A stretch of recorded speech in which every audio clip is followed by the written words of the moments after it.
Hello, everyone. Today's commentary is entitled, Born for Such a Time as This, Abandoning Illusions in the Struggle for Truth. We begin with a quotation which reads, Hard times create strong men create good times create weak men, and weak men create hard times. That's from G. Michael Hopf. The phenomenon of children inventing imaginary friends is a well-documented and common occurrence in early childhood development. These illusory companions are often endowed with idealized features, representing perfection in both character and behavior. They serve as companions, like Marvel comic book superheroes in a fantasy world. But as children grow and begin to form relationships with real peers, this phase of fanciful play typically fades to the background as reality comes to the fore. In contrast to children, adults do not fashion fake friends, but we do engage in the construction of grand ideals on a macrocosmic scale. Rather than ideal companions, adults often conceive pristine societies, utopias in which human existence is perfected, where absolute harmony with nature and humanity is achieved. For instance, Karl Marx, while critiquing the utopian socialists for their collectivist dreams, proposed a scientific theory for construction of a communist society. Within it, the highest stage of communism, we are extricated from the bondage of class distinctions, inequality, and even from the state itself. Private property, class conflicts, wars, and the very economic systems of commodity-money relations cease to exist. Work is instead driven by the common good, with individuals receiving what they need from those who produce according to their abilities.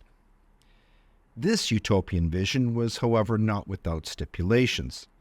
To achieve such an ideal society, Marx envisioned a global dictatorship of the proletariat, a transitional phase in which the working class would shape the unconscious masses into a new kind of human being, one so exemplary as to be reminiscent of Platonic forms.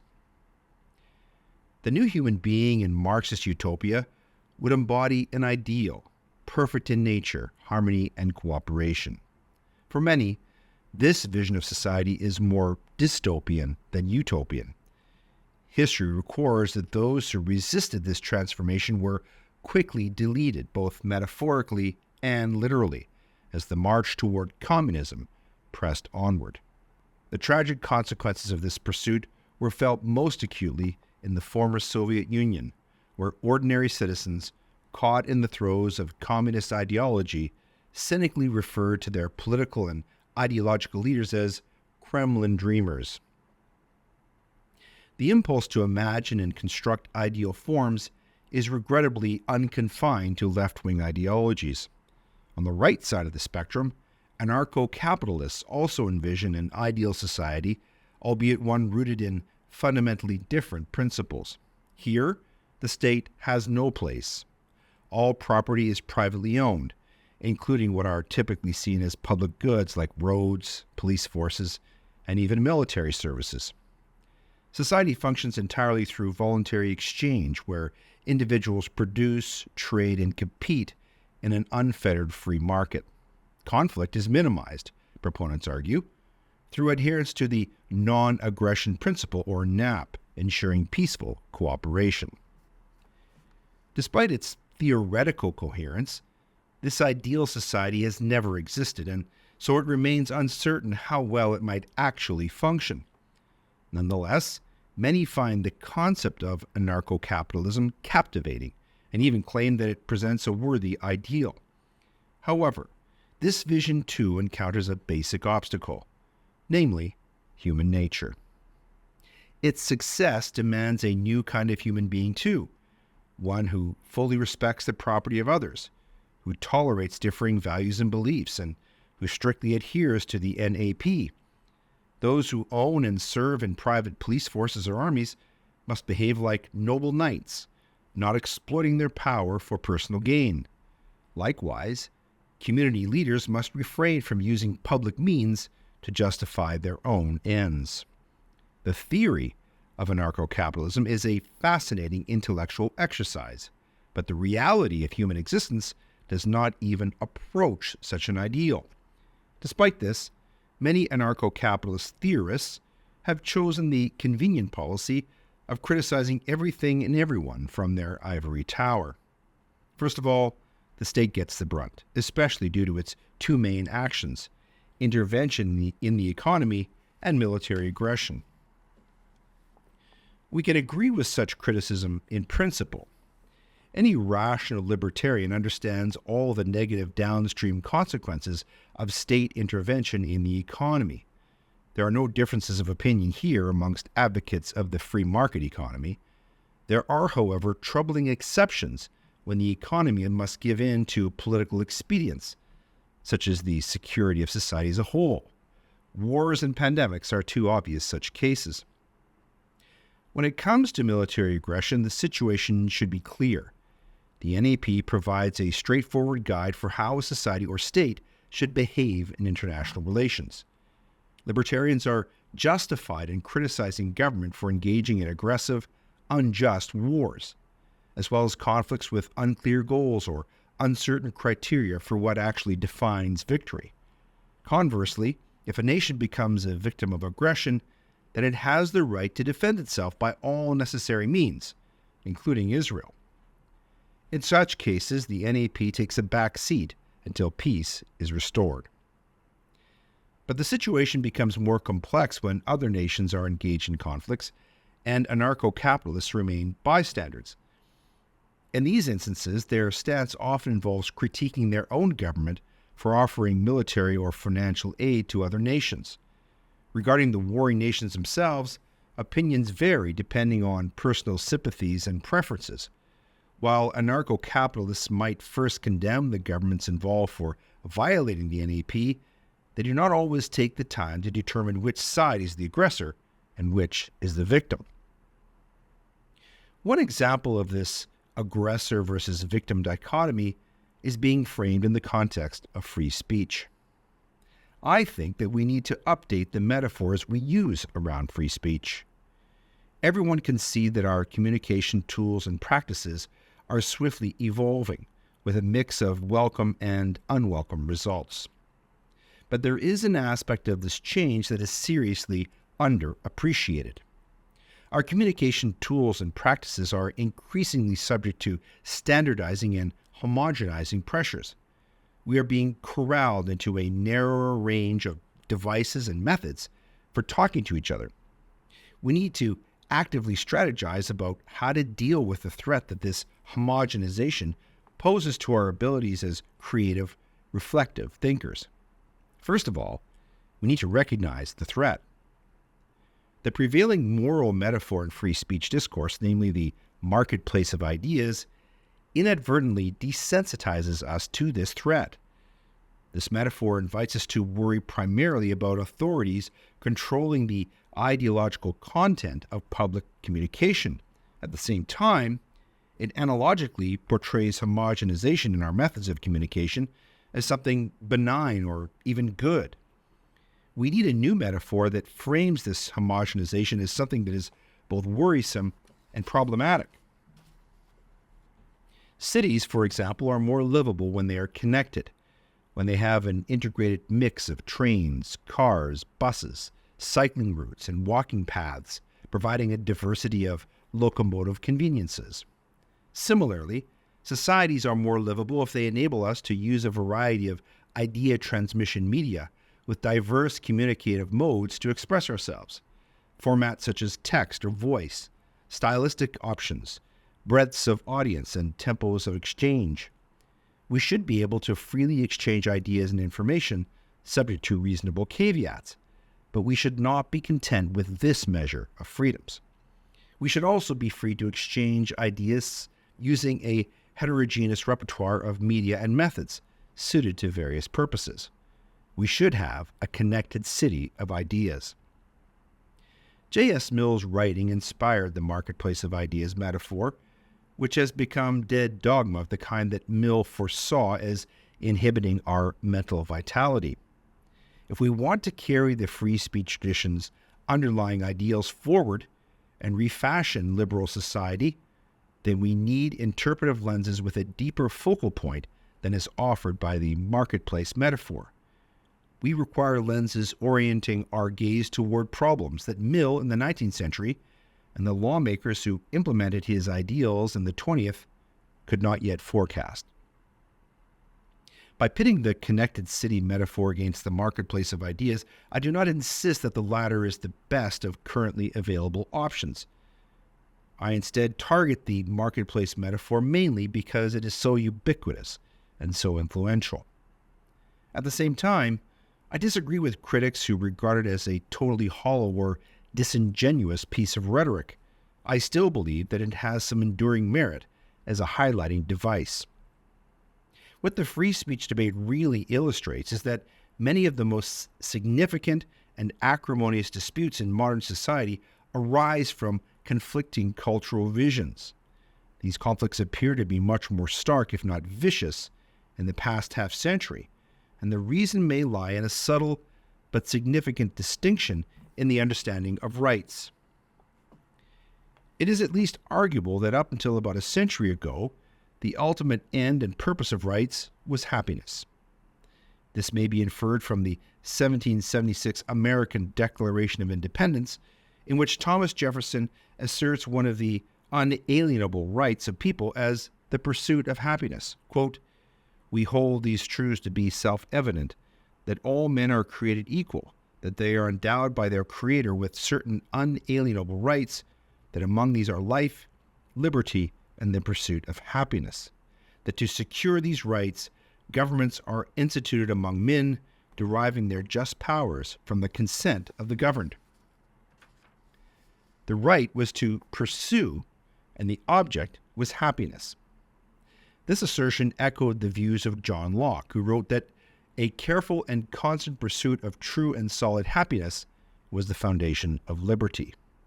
The idea of happiness in the late 18th century was somewhat nebulous. Philosophical consideration of the term dates back at least to ancient Greece and most likely to the time when we first developed the ability to have ideas. The notion of happiness in written thought originally referenced good fortune or luck. The English word happiness comes from the Old Norse word hap, meaning chance or good luck. English words reflecting the same origin include perhaps, meaning there's a chance, and haphazard, meaning characterized by randomness and chance. The relationship between rights and happiness in Western thought evolved with the Judeo-Christian notion that the ultimate goal of life and fulfilling the purpose of life depended on volitional acts. Happiness, especially the concept of eternal happiness, assumed human agency to make choices. The idea of happiness as a contented or prosperous life, contingent only upon luck, grew to accommodate the notion that human happiness was related to ethical and moral conduct. Other ethical systems certainly had similar views of happiness, but there is no question that the founders of nations like the U.S., Canada, and Australia were heavily influenced by the Judeo-Christian values of Western civilization. The Massachusetts Constitution of 1780 even declared that, quote, "the happiness of a people depends on piety, religion, and morality," end quote. 2 centuries ago, happiness was understood to mean physical and spiritual well-being, and that we were endowed by God with rights essential to our needs. The point is that happiness was associated with the good. Religious notions of eternal damnation, the conceptual opposite of happiness, were inextricably linked with sin and iniquity. These conceptions of happiness and rights reflected contemporary beliefs about the nature of mankind and prerequisites to a meaningful life. These naturally assumed that the ultimate goal of rights was happiness. This assumption has, however, changed over the past century, coinciding with waning religious influence and the rise of postmodern theory. Today, there is a significant political and philosophical movement asserting that the ultimate goal and purpose of rights is pleasure. Now, pleasure is not in and of itself objectionable. It is associated with almost all of the activities necessary to continue individual life, including perpetuation of the species. Hedonism is one of the oldest and most straightforward ethical doctrines, but not all pleasures are equal, either in their distribution or their consequences. That happiness and pleasure are distinct can be observed in the common experiences in which a person can be unhappy but still experience pleasure, or be happy and yet feel pain. Pleasure and happiness are not exclusive. Happiness typically and legitimately involves experiencing pleasure. However, there are distinctions between the two which are significant when undifferentiated pleasure is used as the basis of rights enforced by the state. The distinction between happiness and pleasure as the ultimate goal of rights is important, since happiness is still associated with what is ultimately good for an individual or a community, but pleasure need not be. The pursuit of pleasure can lead to desirable outcomes, including procreation, economic and technological progress, and artistic masterpieces. But it can also lead to destructive and socially corrosive outcomes. Drug addicts pursue pleasure through means that routinely cause misery, social burdens, and death. Pleasure related to certain eccentric sexual activities leads to promiscuity, infidelity, degradation, and disease. Pleasure is thus an unreliable guide to pursuit of a meaningful life and a tenuous basis for the assertion of rights. Recognizing rights to those pleasures that are objectively harmful and exploitive undermines the very pillars of civil society. Man's search for meaning is an exploration of how we may find meaning in the most unusual places, even the infamous Nazi concentration camps. Dr. Viktor Frankl describes his lessons learned as a Holocaust survivor and how such experiences shaped his understanding of meaning as something completely detached from pleasure. This will to meaning, his iconic logotherapy, and the true meaning of life are all masterfully explained by Frankl in his book. Conventional thinking about the meaning of life usually involves a lifelong task that is unchanging. If we find meaning in becoming a musician, it is assumed that we practice constantly. The same goes for writers, artists, and entrepreneurs alike. Frankl's idea of meaning is a bit different, however. Rather than sticking to one objective meaning, Frankl argues that meaning is not only subjective, but ever-changing. In order to live a meaningful life, we must identify what is meaningful to us in each moment. There's a kind of mindfulness to meaning, a level of focused attention where we must focus on identifying what we find meaningful. So, how do we find meaning? Well, according to Frankl, it is not through pleasure. It is simply a shift in perspective. When pondering our meaning, we often ask ourselves the question of meaning. The problem of meaning is more easily solved when we reverse the question as if it is being asked of us instead. As Frankl puts it, quote, ultimately, man should not ask what the meaning of life is, but rather he must recognize that it is he who is being asked. In a word, each man is questioned by his life, and he can only answer to life by answering for his own life. To life, he can only respond by being responsible. Thus, logotherapy sees in responsibility the very essence of human existence. What man actually needs is not a painless state, but rather the striving and struggling for some goal worthy of him. End quote. If the condition of life is to suffer, then the meaning of life is to do what is meaningful to us, despite this condition. For Frankl, it was just that simple. The pursuit of pleasure is thus antithetical to this concept of what constitutes a meaningful life. It is neutral from the perspective of individual and societal well-being. Hence, using it as the basis of rights invites scenarios where one person's pursuit of personal pleasure may infringe upon the rights and well-being of others and of society as a whole. This generates conditions under which claims of rights, such as to the unrestricted drug use, euthanasia, clandestine conversations with minors undermining parental authority, and bodily mutilation for sexual fetishes are all asserted even though they may lead to disaster, exploitation, degradation of the inherent value of life, societal decay, immiseration, and subjugation of others. Expanding the purpose of rights to include transient pleasures that exploit others inevitably leads to a self-negating concept of rights and to our current cultural discord. Rights of free speech and association are subordinated to demands that virtually any behavior involving puerile indulgence be not only accommodated, but also endorsed as a matter of human rights. The differences in treating happiness as the purpose of rights and treating pleasure as such is illustrated in that there is a word for extreme indulgence in bodily pleasures, namely debauchery. It would be quite remarkable to learn that one has a right to as much happiness as possible, but scandalous and even depraved to demand that government enforce a human right to debauchery. The adoption of pleasure as a guiding principle also shows up in other areas of public discourse. Once pleasure is established as a goal of rights, any denial of pleasure can be treated as oppression. This reinforces the clumsy postmodern philosophy which now subverts and perverts much of Western civilization. The idea that happiness, i.e. general well-being, resulting from moral and virtuous living, was the ultimate goal and purpose of rights has slowly been abandoned over the last several generations. This is not the result of persuasive appeals to reason or evolving notions of fairness or decency.